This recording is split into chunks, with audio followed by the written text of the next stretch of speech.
right, so it is 6:03 p.m. So we will open the meeting. This is April 14th, 2020. I will now call this meeting of the Leominster Conservation Commission to order. And first, I just want to read something into the record, just so that everybody is aware. Apologize, I'm trying to bring it up. Of some of the changes that have been going on given the current COVID situation. So pursuant to Governor Baker's March 20th, 2020 order suspending certain provisions of the open meeting law and the governor's March 15th, 2020 order imposing strict limitations on the number of people that may gather in one place, this meeting of the Leominster Conservation Commission is being conducted via remote participation.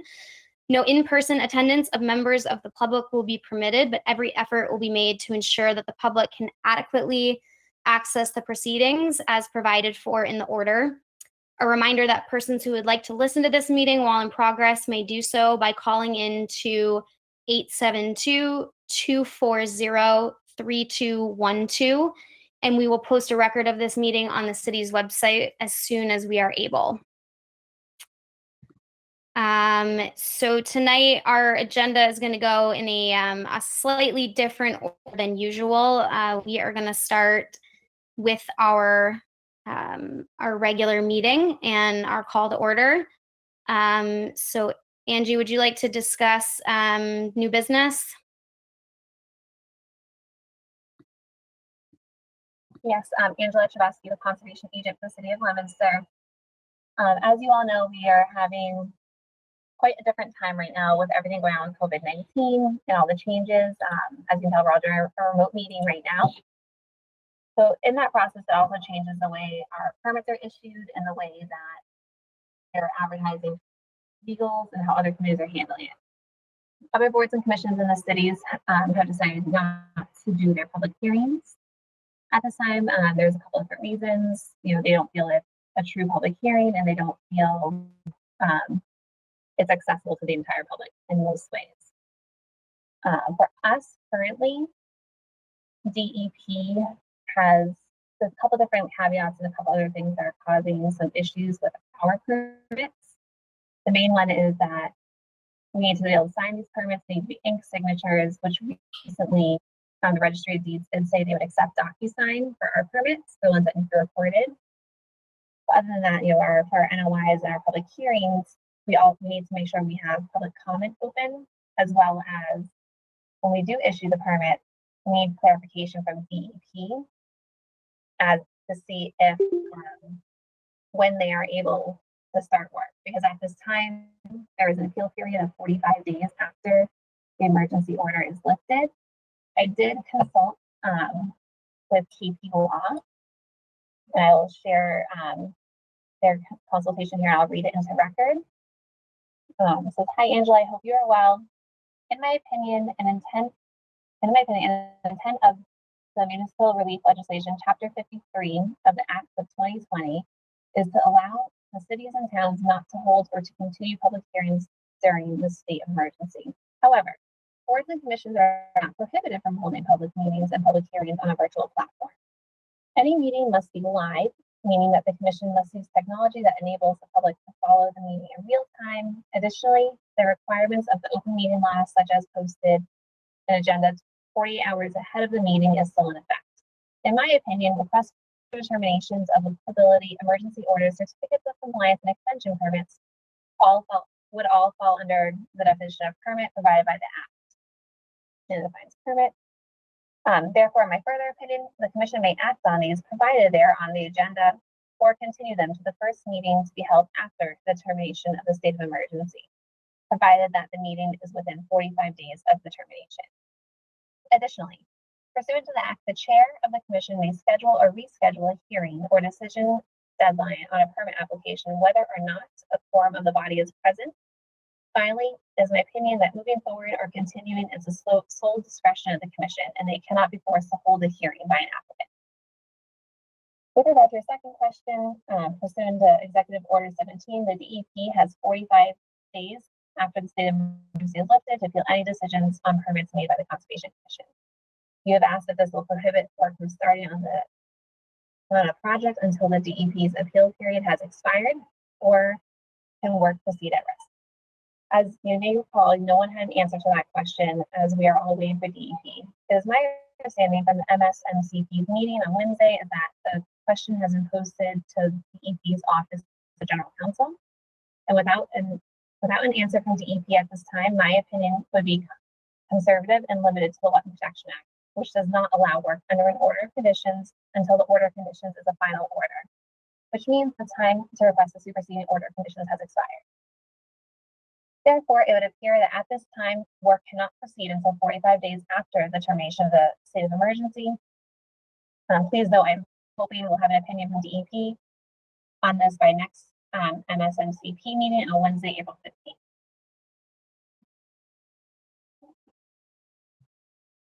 So at this time, from what it looks like, and just from reading the different issues that we're having with issuing processing notice intents and ANRADs, is that we don't have to, but we should most likely hold off on them until we have a clear answer from DEP to whether or not our applicants can start work. Amanda, do you want to go a roll call through the commission members just to make sure that they're here and just to see if they have any questions or comments on this? Yes, absolutely. So I will apologize in advance, commission members, if I butcher your last names because I've never actually had to say them. But I will go down my list here just in order of who I have you. Just let me know if you're here. And if you have any questions, just raise them when I say your name. Nathan Fontaine.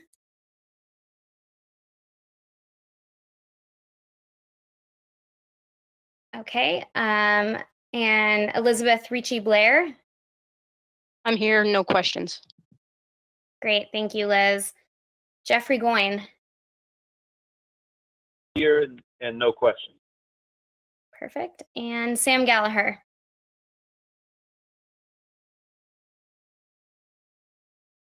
I'm here, no questions.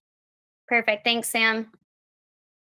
Okay, so it sounds like everyone understood everything that that Angela just read into the record, which is great. Angela, is this something that we need to vote on, sort of accepting, if we want to accept the advice that the legal counsel has provided to us right now? Angela Chavez, the conservation agent for the city of Leominster. Not necessarily. I did advise that we put it to a vote as we are a commission, we're supposed to be a 7-member board, and while they do give the chair the full discretion, I wanted to make sure that everyone on the commission was kind of on the same page and that we all had as we discussed, we all have a say in this. One other thing is that a lot of communities are continuing the hearings until June or when May 14th. My advice and my opinion is that if we are going to be continuing hearings, to just continue them to the next meeting. That way, if something changes in that 2-week period of time, we are able to either act on the permit or we're able to advise the applicant a little better instead of waiting until 2 months down the way. So it is up to the commission if they want to vote. I do recommend that we vote on it just so that if anyone has any issues, they're allowed to voice that concern.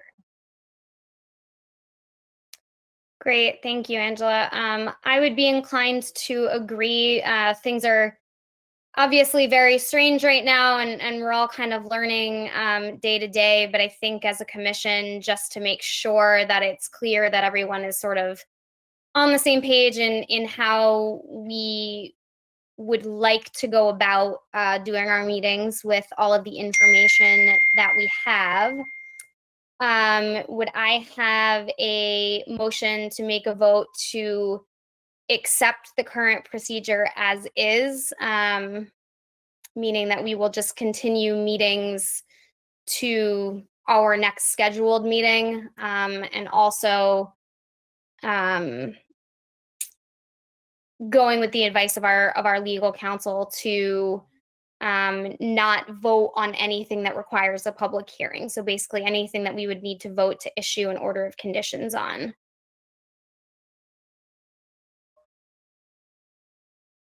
I'll make a motion to continue meetings as is and accepting the advice of the legal counsel. Was that Well, Sam second. Gallagher? Okay, great. Sorry, just please make sure you say your name before you speak. Sorry. All right, this is Elizabeth. I will second. Great, thank you, Liz. So for our other members, I will just say your name and please just vote as you wish. Nathan?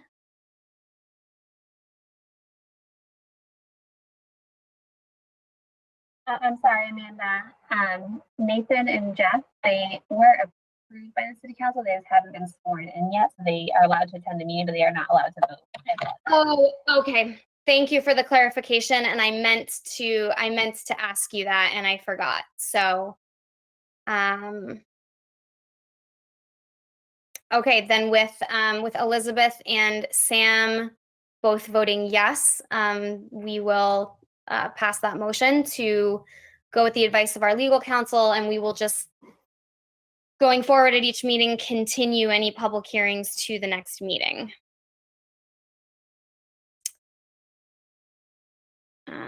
Okay, so moving on, certificates of compliance. We have 26 Nass Farm Road, DEP 199-1078. It looks like that one has been continued.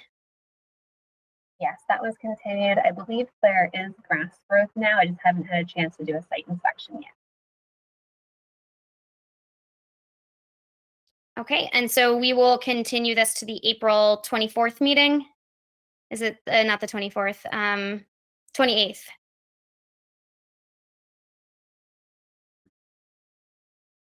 Okay,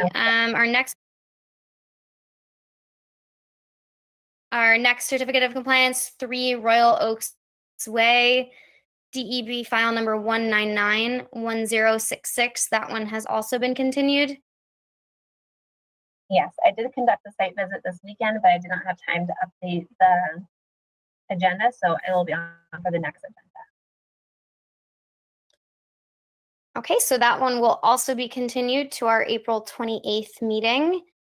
Our next one, 495 Main Street, DEP file number 199984. Angela Chabowski for the city of Leominster. Yes, this was a COC in regards to it's also known as Vacant Cadillac. We have an NOI before us for them currently. As good housekeeping, it does recommend that we close out any older permits. This is an older permit. It was issued back in 2013. The former agent did go out to the site after the work was done. I think this just kind of slipped through the cracks. The original project was for construction of a new building addition. It was utilized as additional showroom and office space for an existing automobile dealership located off the property. It was all done under the order of conditions, and the order is no longer valid. They did supply an existing conditions plan, which I did put into the Google Drive.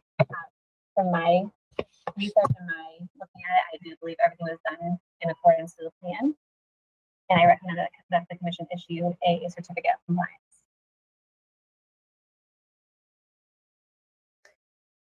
Okay, thank you, Angela. I realized that I never actually read my own name into the record. So this is Amanda Lansing. I am the chairwoman of the Conservation Commission.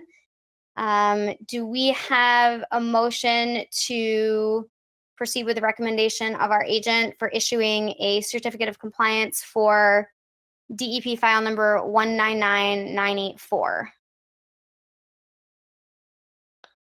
This is Elizabeth. I will make a motion to accept DEP file 199984 as per our agent's recommendations. This is Sam Gallagher. I will second Elizabeth's motion. Great, thank you guys. So motion passes, so we will issue that certificate of compliance. Angela, how are we signing those? It's Angela from the city of Leominster. It will be via DocuSign. Currently, DocuSign is the only electronic signature that the registry of deeds over in Pittsburgh will be accepting. So once I write it up, I'll scan it in, I will email that out to everyone. Everyone will sign it. So I voted on it, and then it'll get sent back to me. Then I will print it, scan it in again, and mail it out to the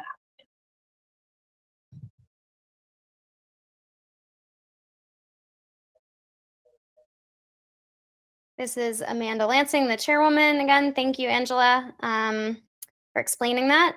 So our last certificate of compliance is 248 Lincoln Street, DEP file number 1991047. All right, first, unmute myself. This is Angela Chbosky again, the Leominster. So this was an older permit as well. And I did upload the NOI to the Google Drive for everyone to view, as well as the existing condition plans and the older plans. I did go out on the site on April 2nd, 2020. I inspected the site for just to make sure everything was done as agreed upon on the order conditions. Currently, there's only a few deviations that I had noted from the order. On the plans, there is no dry well shown. It was agreed upon at the May 9th, 2017 meeting, and it is shown on the proposed plans. And then there is no grass swale on the property to catch and infiltrate the area. The two driveways connect with a gravel base. This was supposed to be a perpetual condition that there would always be a grass swale between the two driveways. And that was also at the May 9th, 2017 meeting. I did speak to Christopher Anderson about it on Thursday, April 1st, just to discuss it and see, what happened. And, he did explain it is still infiltrating the water as it is compacted gravel. And it was a slight slope towards the perennial stream.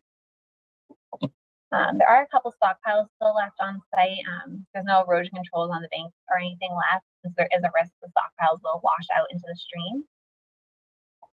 So I do recommend that we solve these issues before issuing the COC, but it is up to the commission.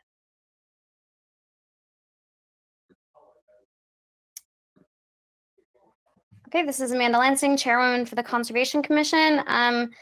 Do any of our commission members have any questions about this project or subsequent concerns given the deviations from the original project?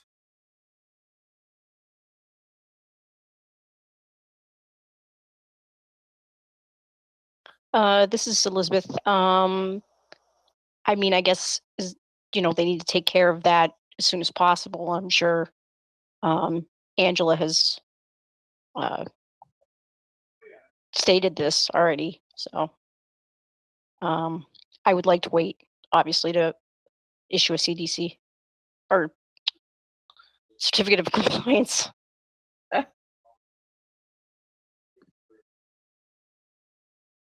Great, thank you, Liz. Sam, do you have any questions, concerns, comments? I agree with Angela. I think we need to have everything straightened out, and everything that was detailed in the original permit should be taken care of before we issue that COC. This was Sam Gallagher. Yeah.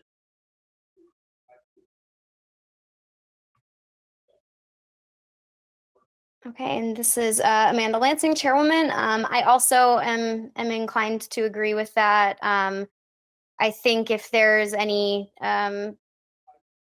risk of the areas that we're trying to be, that we're trying to protect being impacted because things were not done correctly, I think it's worth the time to have that done correctly. So given that, do I have a motion to either issue the COC or wait until things have been properly restored? Excuse me, Amanda, can I ask a question, if you don't mind? Absolutely. This is Angela, conservation agent for the city of Leominster.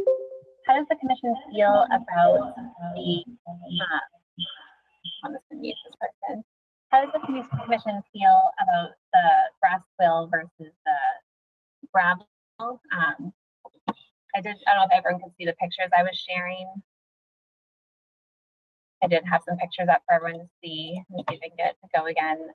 I just want to make sure that I'm telling them the correct things, that either they do need to put the grass swale in, I want to make sure I let them know that, or if the commission's okay with the gravel. Let's see, I'm just Oh, yeah, if looking you could here. share them again, Angela. I was looking in the at some of the other stuff for the project, so I didn't see when you shared those. Okay, it should be on the screen right now.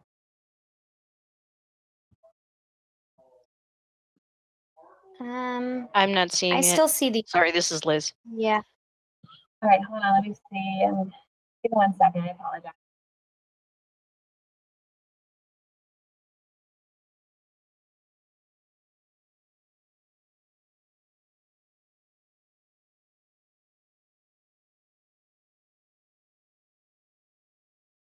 Can I run through that now? Yes. Okay.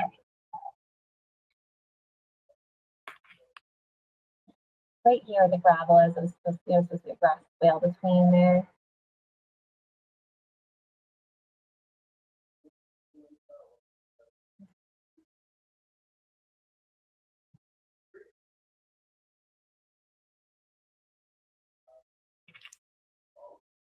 So you can see right here, there's some stockpiles of extra gravel. They're not it's not large piles, but they are there.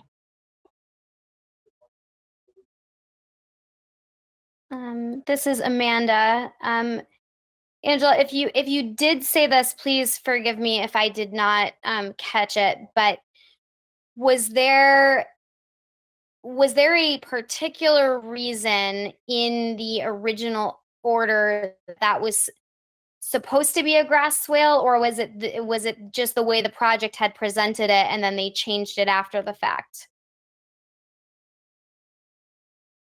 Angela Trustee, City Leominster Conservation Agent. Yeah, so there was a comment from DEP about infiltration, as well as one of the commission members at the time had concerns about infiltration. So close to the stream, they wanted to see something in place. I did speak to the engineer, Christopher Anderson from Hannigan Engineering, and he did say it is still infiltrating.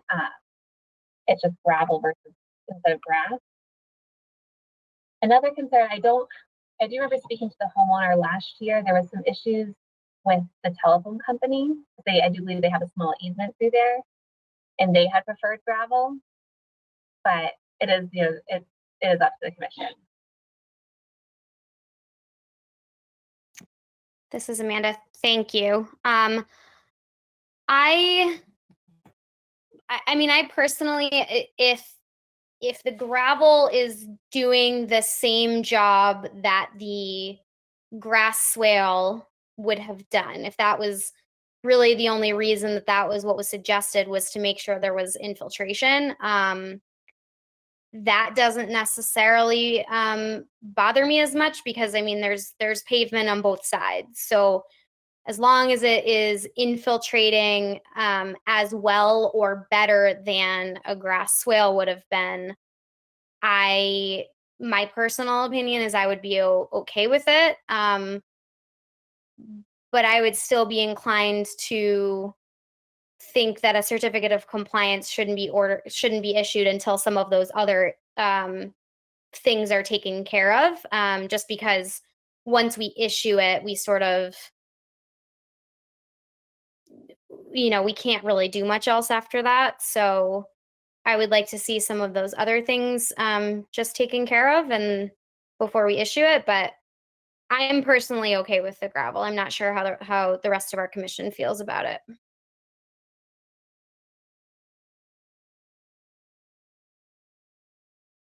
This is Sam Gallagher.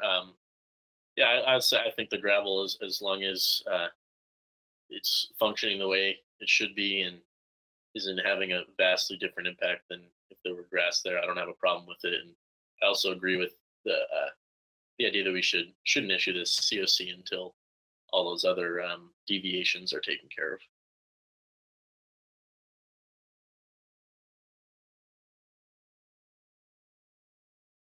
This is Liz. I pretty much feel the same way as Sam.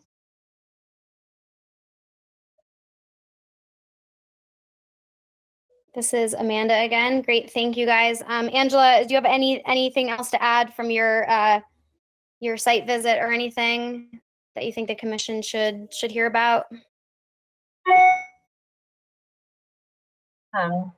Angela from the City of Leominster Conservation Department. None at this time. There is an enforcement issue on this lot, down under enforcement, but we can finish up and then we can go to that next.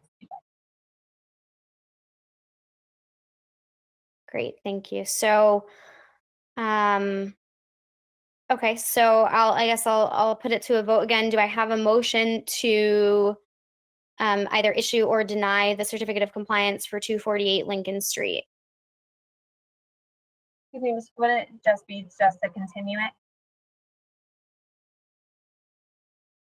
Oh, yes, I'm sorry. Sorry, Okay, do I have, your time.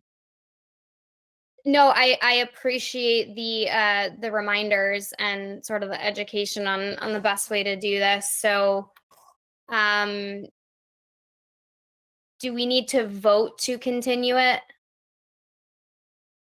No, we can if you'd like to, but you can, as the chair, it's up to your discretion. You can just state it'll be continued to the April 28th meeting. This is Amanda. Great, thank you, Angela. Then given the concerns of our commission, I am going to say that we will continue this certificate of compliance to the April 28th meeting.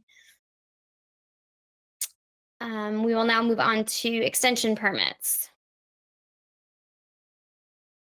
Angela Shresky from the City of Leominster Conservation Department, none at this time. Communications. None at this time. Okay. And meeting minutes. Has everybody had a chance to review the February 11th, 2020 meeting minutes? Were we all there? Let me double check. I believe you all were, but I just want to make sure.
Hey, Angela from the City of Leominster Conservation Department. It looks like Mr. Giannakis, Mr. Colombo, Ms. Lansing, Ms. Beachy Blair, and Mr. Gallagher were all present.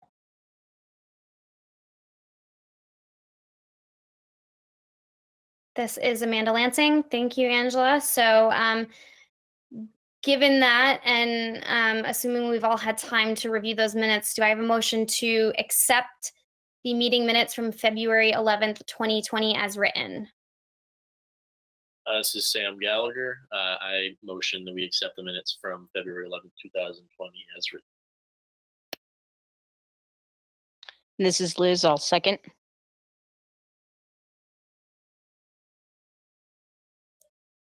And this is Amanda Lansing, Chairwoman. Great, thank you guys. So we will accept those, the February 11th, 2020 minutes. And we will now move down to enforcement. The first one on our agenda is 9 Penny Lane, and it looks like that has been continued.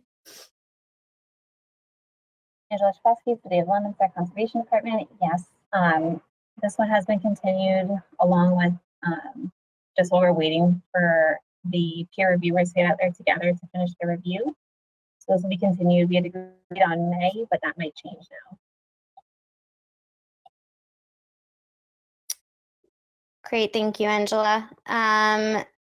So that will be continued. The next enforcement order is for 248 Lincoln Street. Angela, do you want to talk about that, please?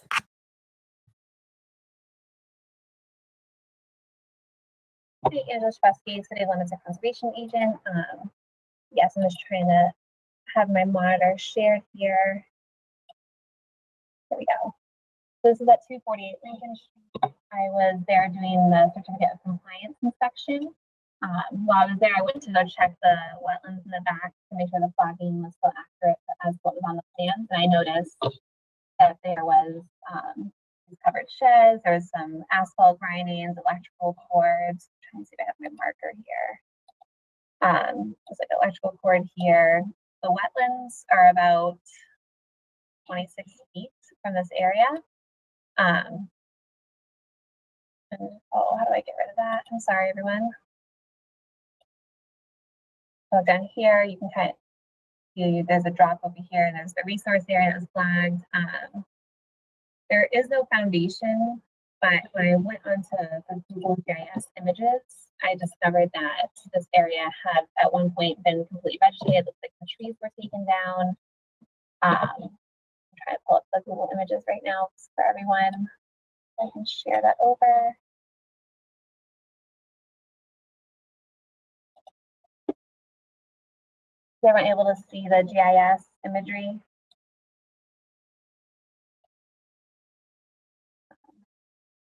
This is Amanda. Yes. Yep, it's on there.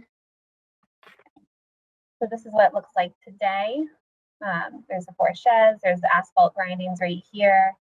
As you can see, it is over the property lines. And then this is 2014, there's no asphalt grindings. It's kind of hard to see because the imagery wasn't that great. When we go to Google Earth, you can see there is more vegetation and trees. Then you can see here, I believe this one was from 2008. I'm sorry, I mean 2015. There was some clearing back here over time. This wasn't just, you know, a one-time thing. It was over time. There's always some clearing going on.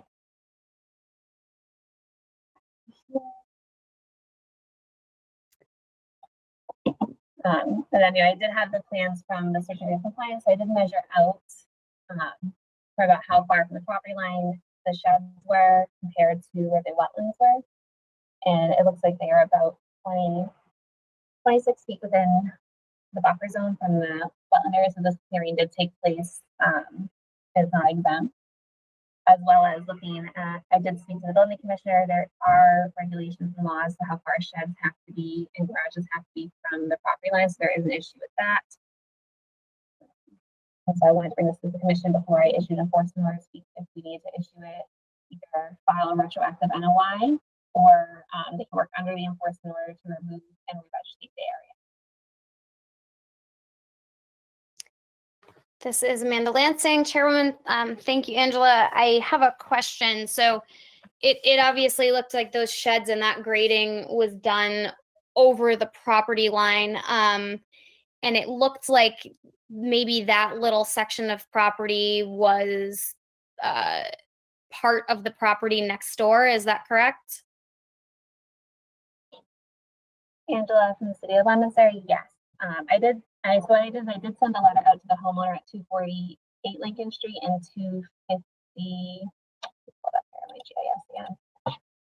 And 254. I did actually have a telephone conversation with 254, Mr. Frederick Hadstep, so I apologize if I got that correctly. We did discuss it. He was under the impression that that land was not his. But when you look on the GIS and you measure out from the property lines on the plans and where the property line, you know, on GIS and on site, it does look like a portion of this work did take place on his property, unknowing.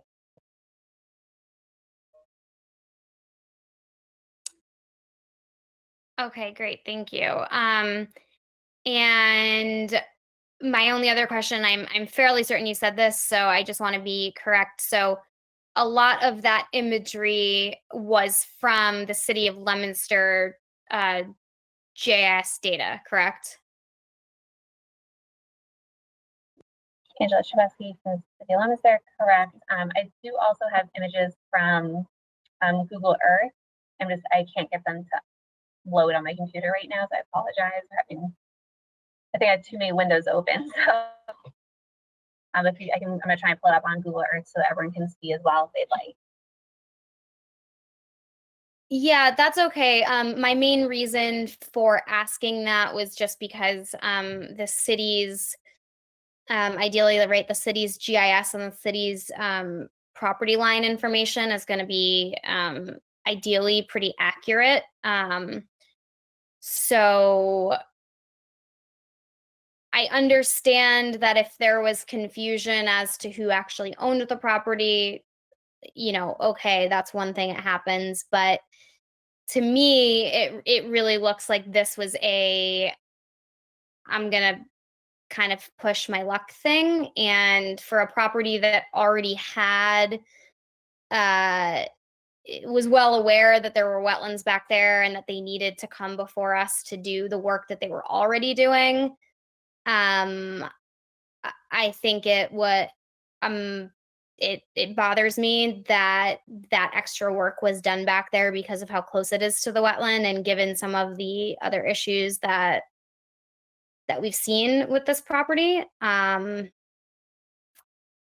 So I would like to hear from our commission if you guys have any questions about this, any concerns, any comments to add given the information that you have before you.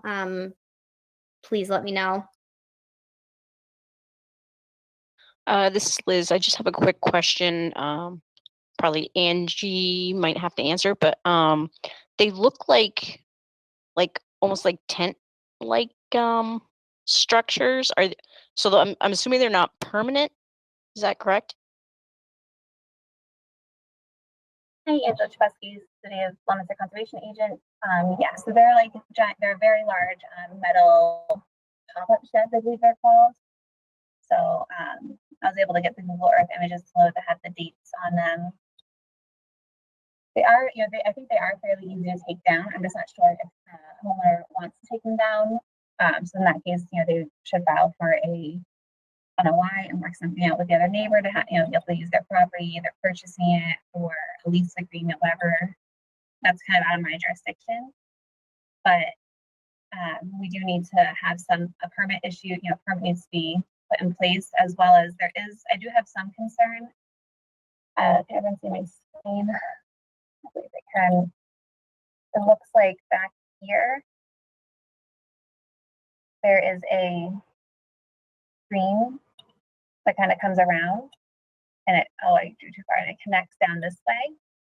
It does come from a pond behind Wildflower Lane, which is a concern, evaluating whether or not it is a perennial stream. So either wouldn't just be in the buffer zone, it could possibly be in a 200-foot riverfront zone as well.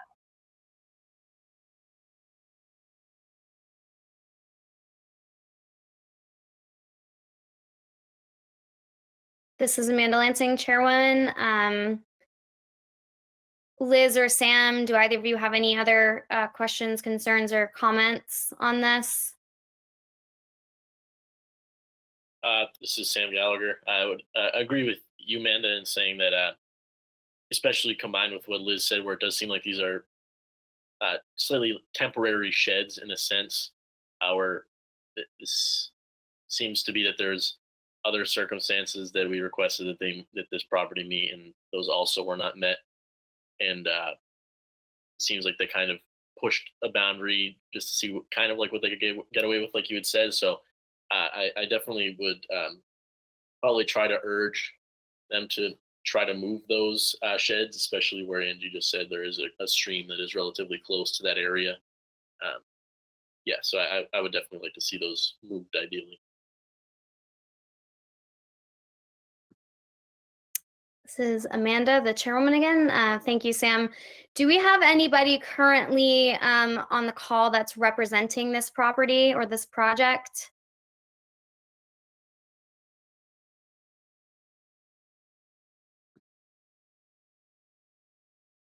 No? Okay.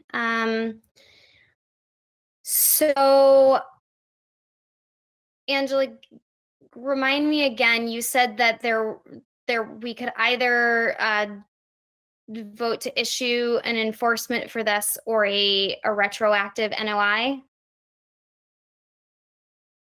Angela Chbosky, Conservation Agent, Leominster. Yes, so I was hoping that the homeowner would be on tonight. I did send them an invite, and I did speak. I did send them an email. I do know I spoke to 254 on Lincoln Street, and it isn't his property. It is his property, but he says he wasn't the one. He didn't do the work. He wasn't aware that it was his property at the time.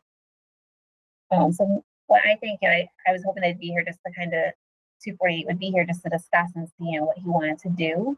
But my recommendation would be for the commission to issue an enforcement order it's up to the commission. They want to have him just remove everything and restore everything, or file an NOI, and he can remove and restore everything under the enforcement order. Or we can require him to file a notice of intent to keep everything there. But without him being here or knowing of an agreement between the two properties, I don't believe allowing the structures to stay would be a viable option.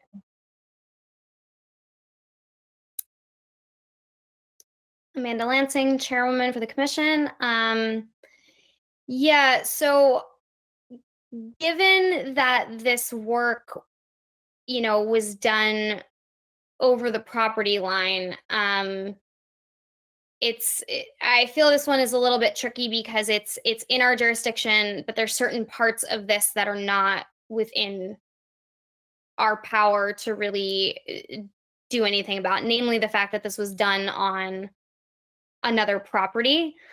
I think my inclination would be to do the enforcement and then let the property owners kind of work out what they want to do. And if the property owner who owns that piece of land is okay with those temporary sheds being up there, and they want to come back and they want to file an NOI with us with some sort of documentation saying that it's okay for one property owner to put their stuff on another property owner's land, then that would be my inclination, because we get into a sticky situation if that other property is suddenly sold and they do know that that's their property and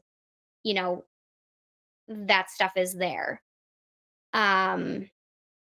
So my opinion would agree with the recommendation of our agent that we issue an enforcement order to have this stuff taken down and restored, and allowing him to come to an agreement with the property owner next door if that's what they wish, and filing for the appropriate permit to put that stuff up, especially given the fact that we have some other things that we are also a little nervous about on this property. But I will put that out to our commission members and ask if anybody has a motion to issue an enforcement order or something else regarding this property. Sorry, Sam. I just want to say we would have to issue an enforcement order to each property, as the work will be taking place on 254. That would just be to cover themselves, as well as make sure that we have proper authorization to be on site. I did speak to the homeowner. He is aware. So we'd have to issue 2 enforcement orders so everyone understands.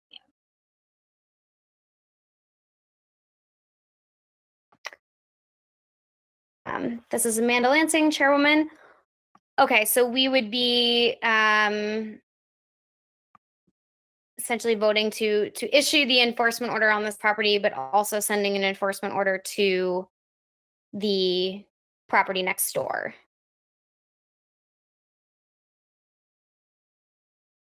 So do I have a motion again to either, issue this enforcement order or not? This is Sam Gallagher. I'd like to make a motion to issue enforcements for 248 Lincoln Street as well as 254 Lincoln Street. And this is Liz. I will second that motion.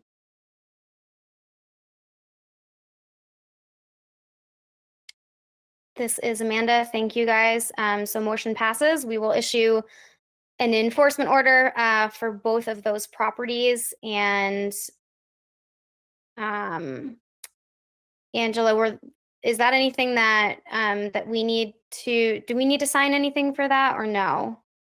Yes, I just wanted to clarify. Mr. Chairman, are you voting on the enforcement order? I just want to make sure. Oh yes, myself, Amanda Lansing, and I will also vote to issue the enforcement order. I just want to make sure I wrote this down correctly. Angela Shabowski, conservation agent. The enforcement order is to either remove the structures and restore the area, or to file an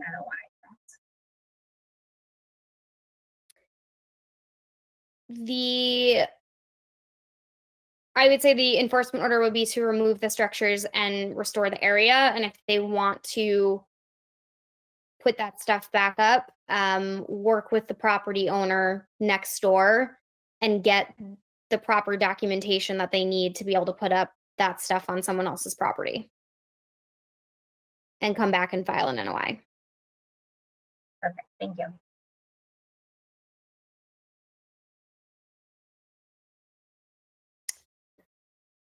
Okay, this is Amanda Lansing, Chairwoman. The next enforcement order on our agenda, we just talked about 254 Lincoln Street, which is the property next door to 248 Lincoln Street. Next up on the agenda, any emergency certifications? Angela Shabowski, the city of Leominster, not at this time. And do we have any project update requests from anybody on the commission?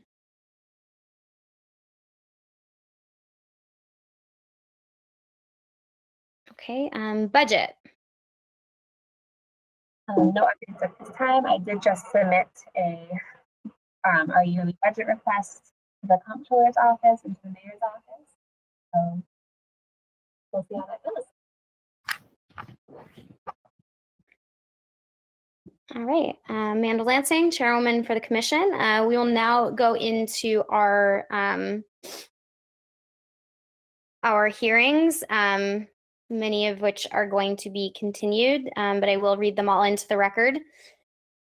Pursuant to Mass General Law, Chapter 131, Section 40 as amended, there will be a public hearing to consider a notice of intent for James Xeris for the development of a single-family residential house lot within the 100-foot buffer zone. Address is Lot 3, Mary Ave Extension, Map 419, Lot 23, DEP file number 199-1085. And this will be continued to our May 26th, 2020 meeting. Next on the agenda, pursuant to Mass General Law, Chapter 131, Section 40 as amended, there will be a public hearing to consider a notice of intent for James Xeris for the construction of a 3-lot residential subdivision with associated roadway utilities. The eastern portion of the project is within the 100-foot wetland buffer zone. Address is 1157R, map 419, lot 23. DEP file number 1991086. This will also be continued to the May 26th, 2020 meeting. Pursuant to Mass General Law, Chapter 131, Section 40 as amended, there will be a public hearing on a notice of intent for the installation of a gravity sewer service to an existing dwelling.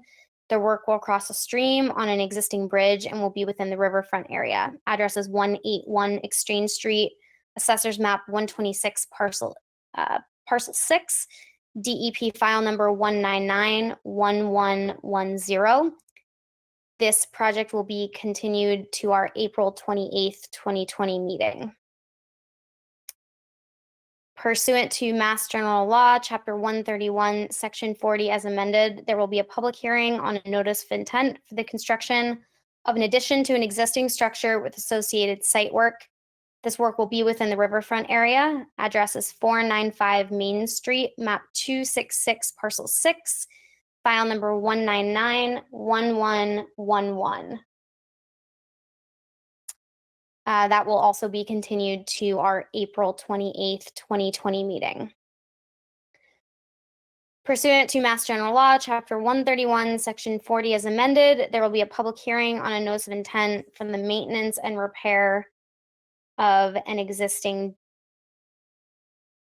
dam. I apologize, my computer just for the maintenance and repair of an existing dam, including tree and vegetation clearing and sediment removal within the riverfront area. Address is 122 Water Street, map 22, lot 1. This will also be continued to the April 28th meeting. Pursuant to Mass General Law, Chapter 131, Section 40 as amended, there will be a public hearing on a notice of intent for the construction of a pool, patio area, and river walk area, as well as landscaping, repairs to a concrete bridge, and moving of an entrance gate within the riverfront area and floodplain. Address is 122 Water Street, map 22, lot 1. This will be continued to the April 28th, 2020 meeting. Pursuant to Mass General Law, Chapter 131, Section 40 as amended, there will be a public hearing on a notice of intent for the construction of a single-family home, driveway, and associated site work. This work will be within the buffer zone of a wetland. Address is 348 Pierce Street, map 575, parcel 6-4. This will be continued to the April 28th, 2020 meeting. And last on our agenda is pursuant to Mass General Law, Chapter 131, Section 40 as amended, there will be a public meeting on a request for determination if the work for the repair and relocation of a storm drainage pipe in the wetland buffer zone is subject to the Wetlands Protection Act. Address is 220 Hall Street, Assessor's Map 555, Parcel 7. Do we have anybody on the call representing this project tonight?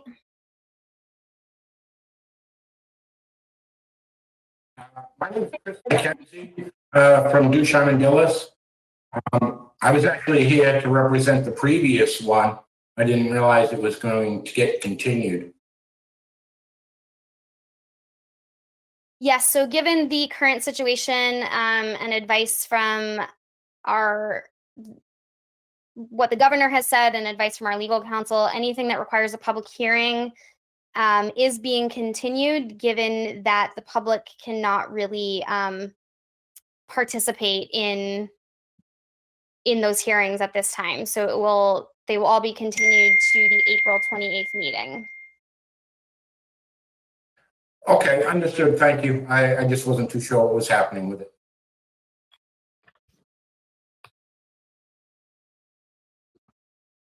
Yep, absolutely. And did you want to talk about the request for determination, give the commission a little idea of what this project is?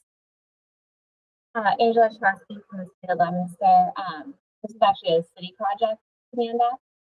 Okay.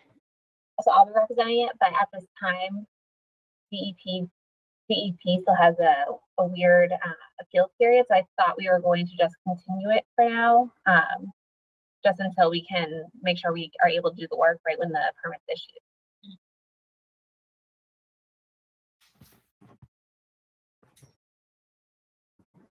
Okay, thank you, Angela. So we will continue this request for determination to the April 28th meeting.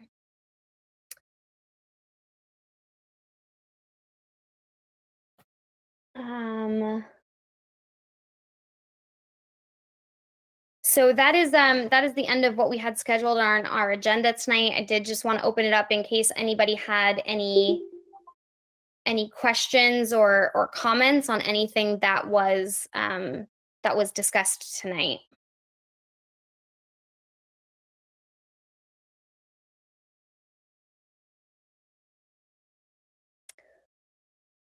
Okay, in that case, our next meeting will be held on Tuesday, April 28th at 2020. The deadline was this past Friday, April 10th, 2020 at noon. I just wanted to thank everybody for getting on the call. This is obviously a very strange way to hold a meeting like this, and a little bit awkward, and it's probably going to take a little bit of getting used to. So I appreciate everybody's patience as we work through this. Hopefully we'll get better at this as we go along. And unless anybody else has any questions or comments, do I have a motion to adjourn tonight's meeting? This is Sam Gallagher. I will make a motion to adjourn the meeting. This is Liz. I'll second. Okay, then we will close out this meeting of the Leominster Conservation Commission. Thank you, everybody, for your time tonight.